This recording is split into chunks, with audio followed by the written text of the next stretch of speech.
Bonjour et bienvenue sur Flamme de Vie, la chaîne YouTube qui aide les croyants à fortifier leur foi et à se rapprocher de Dieu à travers sa parole et par l'intermédiaire du Saint-Esprit. Alors le Seigneur a mis sur mon cœur un message tout particulier pour les personnes qui se posent la question de savoir s'ils doivent se marier ou bien s'ils doivent rester célibataires.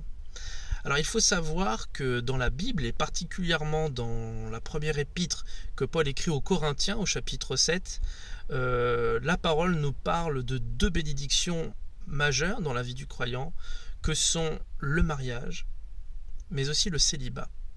Et contrairement aux idées reçues, le célibat est une bénédiction, un véritable bonheur pour les personnes qui sont concernées et qui sont appelées au célibat. Et ce n'est pas tout le monde. Alors si tu regardes cette vidéo, c'est peut-être parce que tu te poses des questions. Tu n'es pas tout à fait clair sur le chemin à prendre, tu ne sais pas si tu dois te marier ou bien si tu dois rester célibataire. Et ce message est particulièrement dédié à toi, c'est particulièrement dédié si tu es issu de culture ou si tu es d'origine africaine ou si tu as baigné dans la culture africaine, élevé dans la culture africaine. Et souvent, alors ce n'est pas pour polémiquer ou pour être péjoratif, mais dans la culture africaine, souvent il y a la culture du mariage.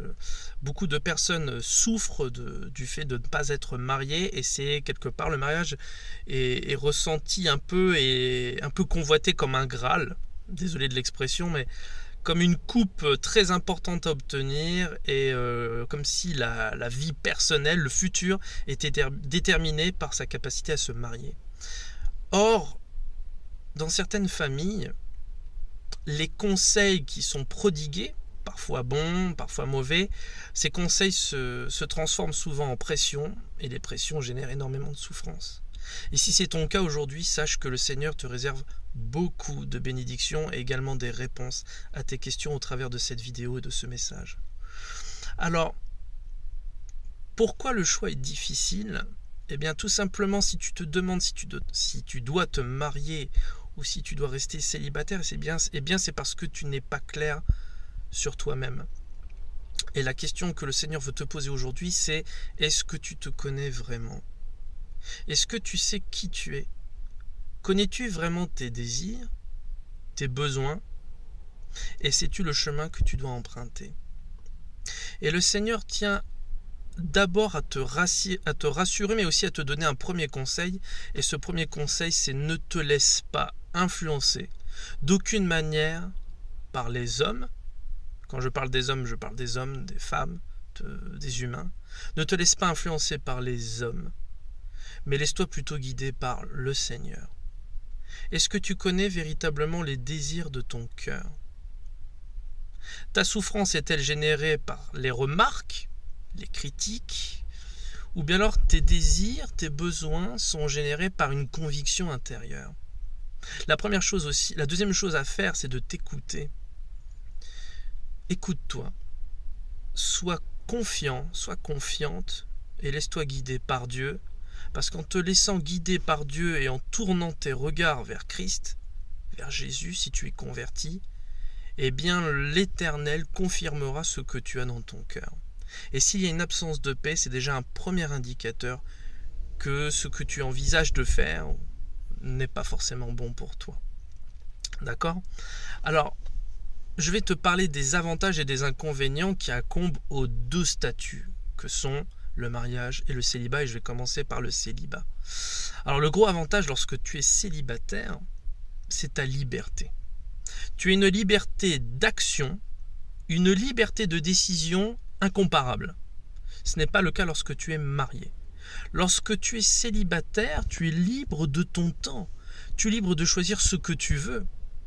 Tu n'as aucune responsabilité familiale, si ce n'est celle de ta propre vie.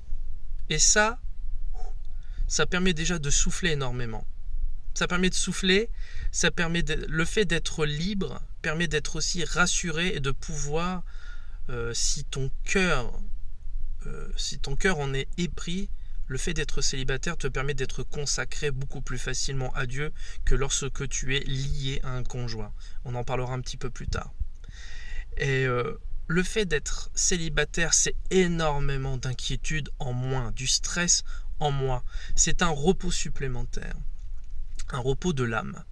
Et Paul en parle très très bien dans sa première épître aux Corinthiens, au chapitre 7 et au verset 6 et 7. Le fait d'être célibataire entraîne des soucis en moins, beaucoup de stress en moins, et du stress en moins, eh bien ça permet d'être plus efficace dans les missions que le Seigneur te réserve dans ta vie personnelle ou dans ta vie professionnelle. Donc ça, ce sont les gros avantages du célibataire. Par contre, les inconvénients, le premier, alors c'est le paradoxe, c'est que tu es, en étant seul, eh bien tu es libre certes, mais tu peux souffrir de cette solitude. Le fait de te lever le matin, de te coucher dans ton lit seul, de ne pas avoir quelqu'un à qui parler, quelqu'un à qui tu ne peux pas être lié, que ce soit émotionnellement, mais aussi physiquement. Ça peut créer un manque, et ce manque aussi peut créer une frustration. Et lis bien le 7e chapitre de la première épître aux Corinthiens, parce que lorsqu'on est célibataire, eh bien on peut brûler, pas brûler en enfer, mais on peut brûler de désirs qui ne sont non pourvus, des désirs qui restent latents, et ça peut gêner, ça peut créer une frustration, et on peut être tenté de tomber dans l'impudicité, et donc pour assouvir ses désirs, ses besoins charnels, ses besoins sexuels pour être précis. Alors, si tu n'as pas ces besoins-là, si tu n'as pas de besoins sexuels particuliers, mais que tu n'envisages pas de te marier, que tu es bien tel que tu es, eh bien le Seigneur veut te rassurer et te dire, ne t'inquiète pas, tu vas être béni. Ne suis pas les conseils des hommes. Ne cède pas sous la pression de ta famille ou de tes amis, des gens qui veulent absolument te caser, comme on dit, mais écoute la voix de l'Éternel qui veut ton bien. C'est une bénédiction. Et Paul le dit lui-même dans cette épître aux Corinthiens au chapitre 7. Il dit que il souhaiterait que tout le monde puisse être comme lui, c'est-à-dire être dégagé de toute responsabilité familiale, d'être seul. Mais des gens sont destinés au célibat et d'autres au mariage. Au contraire, si pour toi le célibat est un problème, que tu souffres de la solitude, ou que tu désires te mettre avec quelqu'un parce que cela va te permettre de changer de situation, eh bien je dois t'avertir. Le mariage est un bonheur parce que tu te mets avec quelqu'un. Tu n'es plus seul lorsque tu te lèves, lorsque tu te couches.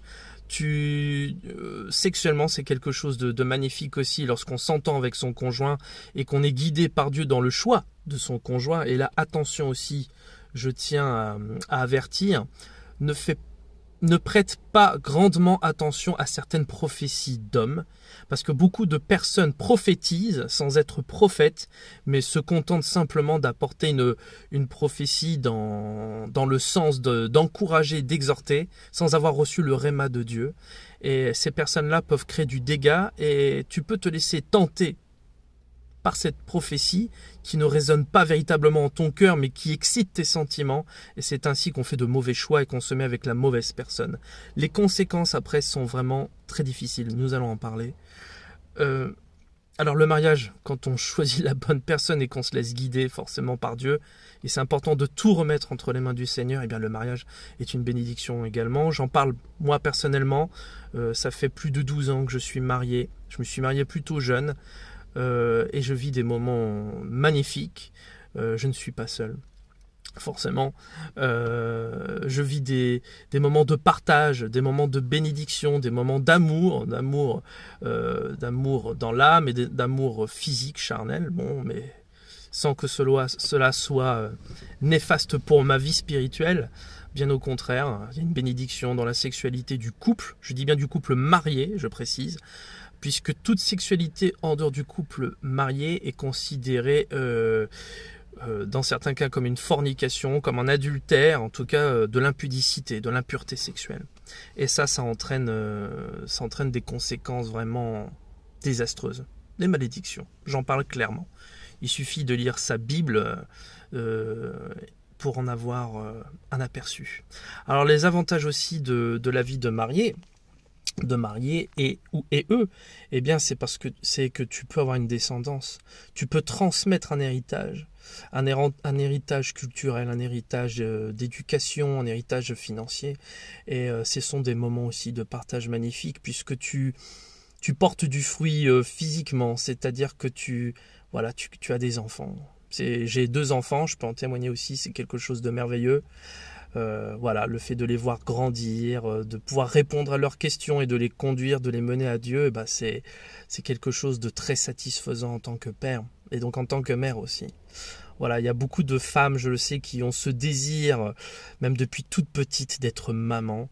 Alors c'est une bénédiction de porter la vie, de voir, de sentir grandir en soi la vie, un enfant, de mettre au monde et de voir l'enfant grandir, s'épanouir et à son tour fonder son propre foyer. Mais à côté de ça, il y a des complications, des difficultés, des désavantages énormes au mariage. Et Paul cherche à nous en prémunir également. C'est-à-dire que lorsqu'on est marié, on a des responsabilités. On a des responsabilités puisqu'on doit penser pour 2. On ne pense plus pour soi-même, mais on pense en tant que couple. Et donc les décisions qui découlent sont pensées, sont réfléchies pour 2 personnes. Il faut savoir faire des concessions, il faut savoir reculer, il faut savoir céder du terrain, il faut savoir faire des concessions. Et ça peut entraîner des fois des disputes. J'en parlais également, je témoigne. Mais bon, sans en venir aux mains, heureusement, et des disputes pour ensuite mettre les choses à plat, pouvoir communiquer. Et ça, c'est les inconvénients du mariage, c'est qu'il faut beaucoup communiquer. Il faut apprendre à s'humilier, à reconnaître ses torts, à s'expliquer. On n'est plus libre de ses choix. On choisit pour 2, on choisit pour 3, pour 4 lorsqu'on a des enfants, voire plus, en fonction du nombre d'enfants. Et toutes les décisions qu'on va prendre auront des conséquences pour soi-même, mais pas seulement pour les autres. On devient responsable, on perd sa liberté. Et ça, c'est le gros inconvénient du mariage. Et lorsqu'on a des problèmes, ça ne concerne pas que nous, ça concerne les autres. On a la responsabilité, on a la charge d'âme, on a la charge de la réussite ou de l'échec de sa famille, on a la charge financière, on doit subvenir aux besoins de sa famille, on doit nourrir sa famille. Et ça, c'est un fardeau.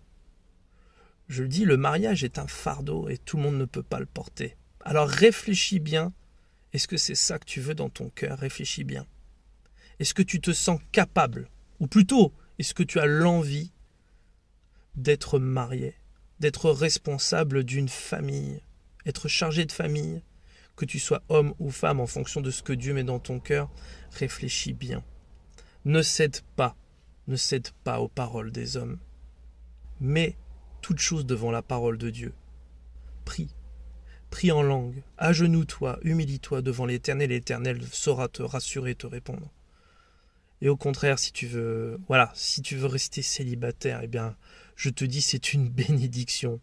Qu'importe les réflexions des hommes, qu'importe les critiques, si tu es destiné au célibat, que ton cœur est enflammé pour Dieu, que tu veux le servir seul, ou que tu veux pouvoir accomplir les missions qu'il a mis dans ton cœur, fais-le, reste célibataire. Ce n'est pas un mal, c'est un grand bien, c'est une bénédiction. Ne cède pas à la peur. Je sais que les paroles font du mal, je sais que ça peut détruire. Mais le Seigneur te dit, tiens bon, parce que tu vis pour moi, tu ne vis pas pour les autres. Abandonne-toi à moi, pose ce fardeau à mes pieds, je te délivrerai, je m'occuperai de toi. J'espère que cette vidéo t'a béni. Si elle t'a béni et si les autres te bénissent, n'hésite pas, mets un pouce, mets un j'aime. Et ça permettra à la vidéo de remonter dans l'algorithme de YouTube et ça bénira d'autres personnes. Abonne-toi à la vidéo si ce n'est pas déjà fait et je te souhaite le meilleur dans ta marche avec l'Éternel. Que le Seigneur te bénisse. Fais le bon choix et tu seras béni. À très bientôt.